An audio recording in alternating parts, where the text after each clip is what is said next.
The Work of Art in the Age of Mechanical Reproduction, 1935 by Walter Benjamin, is an essay of cultural criticism which proposes and explains that mechanical reproduction devalues the auric uniqueness of a work of art, and that in the age of mechanical reproduction and the absence of traditional and ritualistic value, the production of art would be inherently based upon the praxis of politics. Written during the Nazi regime 1933-1945 in Germany, Benjamin presents a theory of art that is useful for the formulation of revolutionary demands in the politics of art in a mass culture society. Walter Benjamin Benjamin, B.N. German, Walt Benjamin, listen, 7. The 15th of July 1892 26 September 1948, was a German Jewish philosopher, cultural critic and essayist.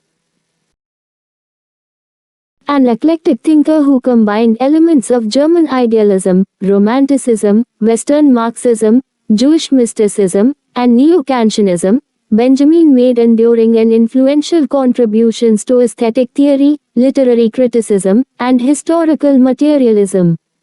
He was associated with the Frankfurt School, and also maintained formative friendships with thinkers such as playwright Bertolt Brecht and Kabbalah scholar Gershom Scholem.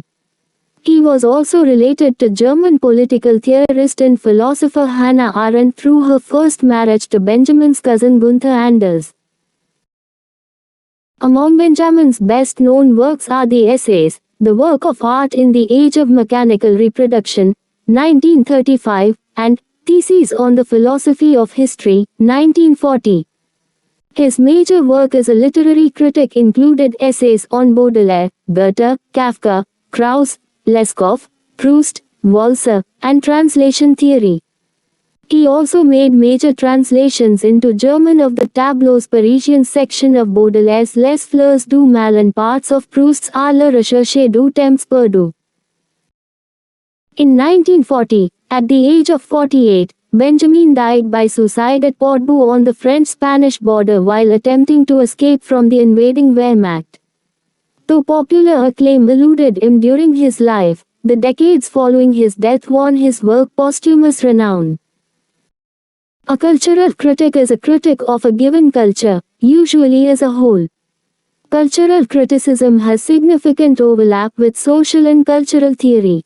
While such criticism is simply part of the self-consciousness of the culture, the social positions of the critics and the medium they use vary widely. The conceptual and political grounding of criticism also changes over time.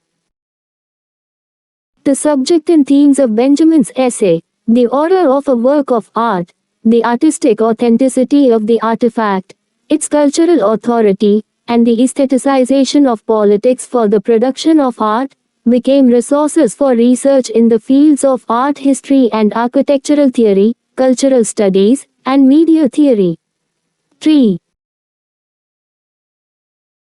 The original essay, The Work of Art in the Age of its Technological Reproducibility, was published in 3 editions. The German edition, Das Kunstwerk im Zeitalter seiner technischen Reproduzierbarkeit, in 1935, the French edition, L'œuvre d'art à l'époque de sa reproduction mécanisée, in 1936, and the German revised edition in 1939, from which derived the contemporary English translations of the essay titled, The Work of Art in the Age of Mechanical Reproduction. 4. Summary. In The Work of Art in the Age of Mechanical Reproduction, 1935 Walter Benjamin presents the thematic basis for a theory of art by quoting the essay, The Conquest of Ubiquity, 1928 by Paul Valéry, to establish how works of art created and developed in past eras are different from contemporary works of art, that the understanding and treatment of art and of artistic technique must progressively develop in order to understand a work of art in the context of the modern time. Our fine arts were developed, their types and uses were established, in times very different from the present, by men whose power of action upon things was insignificant in comparison with ours. But the amazing growth of our techniques, the adaptability and precision they have attained, the ideas and habits they are creating, make it a certainty that profound changes are impending in the ancient craft of the beautiful. In all the arts there is a physical component which can no longer be considered or treated as it used to be, which cannot remain unaffected by our modern knowledge and power. For the last 20 years neither matter nor space nor time has been what it was from time immemorial. We must expect great innovations to transform the entire technique of the arts, thereby affecting artistic invention itself and perhaps even bringing about an amazing change in our very notion of art. Artistic production. In the preface to the essay, Benjamin presents Marxist analyses of the organization of a capitalist society and of the place of the arts in a capitalist society, both in the public sphere and in the private sphere, and explains the socio-economic conditions of society to extrapolate future developments of capitalism that will result in the economic exploitation of the proletariat, and so will produce the socio-economic conditions that would abolish capitalism. By reviewing the historical and technological developments of the mechanical means for reproducing a work of art, Benjamin establishes that artistic reproduction is not a modern human activity, such as the industrial arts of the foundry and the stamp mill in ancient Greece 12th–9th c.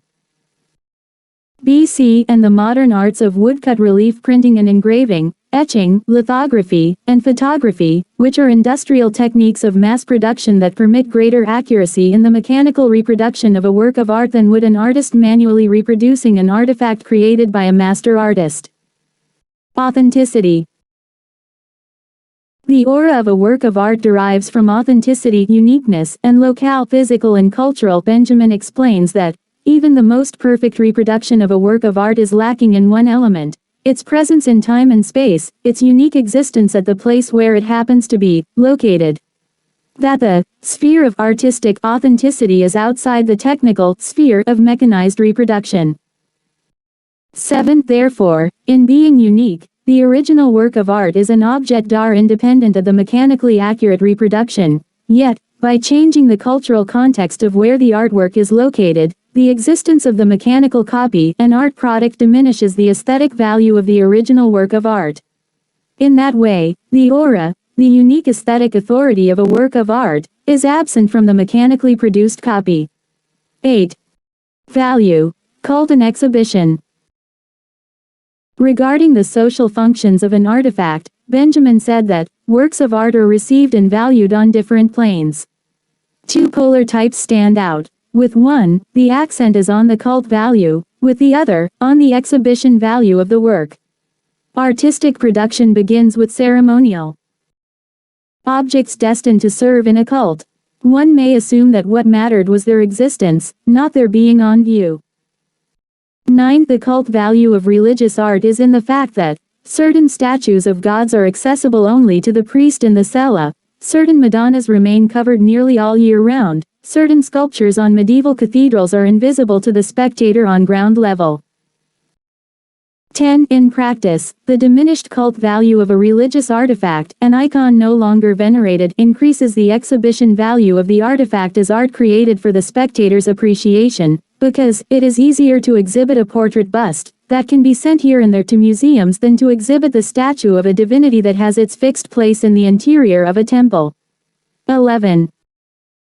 The mechanical reproduction of a work of art voids its cult value, because removal from a fixed, private space, a temple, and placement in a mobile, public space, a museum, allows exhibiting the work of art to many spectators. 12. Further explaining the transition from cult value to exhibition value, Benjamin said that in the photographic image, exhibition value, for the first time, shows its superiority to cult value.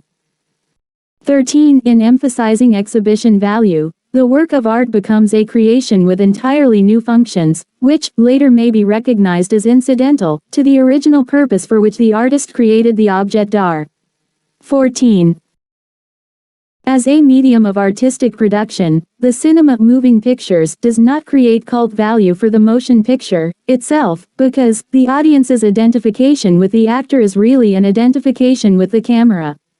Consequently, the audience takes the position of the camera, the audience's approach is that of testing. This is not the approach to which cult values may be exposed. Therefore, the film makes the cult value recede into the background, not only by putting the public in the position of the critic, but also by the fact that, at the movies, this critical position requires no attention. 15. Art as politics. The social value of a work of art changes as a society change their value systems, thus the changes in artistic styles and in the cultural tastes of the public follow. The manner in which human sense perception is organized and the artistic medium in which it is accomplished are determined not only by nature, but by historical circumstances as well. 7. Despite the negative effects social, economic, cultural, of mass-produced art products upon the aura of the original work of art, Benjamin said that the uniqueness of a work of art is inseparable from its being embedded in the fabric of tradition, which separates the original work of art from the reproduction.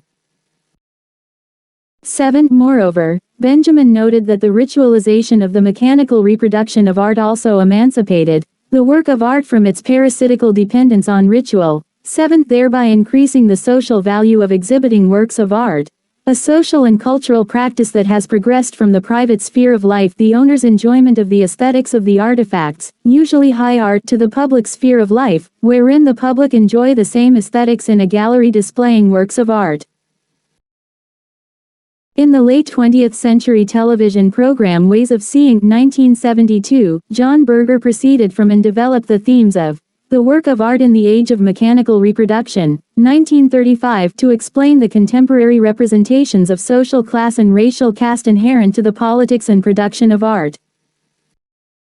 That in transforming a work of art into a commodity, the modern means of artistic production and of artistic reproduction have destroyed the aesthetic, cultural, and political authority of art. For the first time ever, images of art have become ephemeral, ubiquitous, insubstantial, available, valueless, free, because they are commercial products that lack the aura of authenticity of the original object d'art. 16. The aestheticization of politics was an idea first coined by Walter Benjamin as being a key ingredient to fascist regimes. 1. Benjamin said that fascism tends towards an aestheticization of politics, in the sense of a spectacle in which it allows the masses to express themselves without seeing their rights recognized, and without affecting the relations of ownership which the proletarian masses aim to eliminate. 2. Benjamin said, fascism attempts to organize the newly proletarianized masses without affecting the property structure which the masses strive to eliminate. Fascism sees its salvation in giving these masses not their right, but instead a chance to express themselves. The masses have a right to change property relations. Fascism seeks to give them an expression while preserving property. The logical result of fascism is the introduction of aesthetics into political life. Opening parenthesis. Closing parenthesis. Mankind, which in Homer's time was a spectacle for the Olympian gods, has become one for itself. Opening parenthesis. Closing parenthesis. Communism responds by politicizing art. This has also been noted as being connected to the Italian futurist movement and postulated as its main motivation for getting involved in the fascist regime of Italy. Citation needed. Alternately, politicization of aesthetics, or politicization of art, has been used as a term for an ideologically opposing synthesis, wherein art is ultimately subordinate to political life and thus a result of it, separate from it, but which is attempted to be incorporated for political use as theory relating to the consequential political nature of art. The historian Emilio Gentile has stressed that these two ideas are not mutually exclusive, and had a large degree of the other. In Benjamin's original formulation, the politicization of aesthetics was considered the opposite of the aestheticization of politics, the former possibly being indicated as an instrument of mythologizing totalitarian fascist regimes. The politicizing of art, in contrast, requires one to affirm the political value and force of art by demystifying concepts like genius and eternal value, and by demystifying the idea that art expresses the essential nature of some nation or race. In other words, to politicize art is to recognize that it is fundamentally a product that exists within a specific socio-cultural context, Communism thus takes art seriously not just as a cultural product but as a cultural force. Benjamin's concept has been linked to Guy Debord's 1967 book The Society of the Spectacle.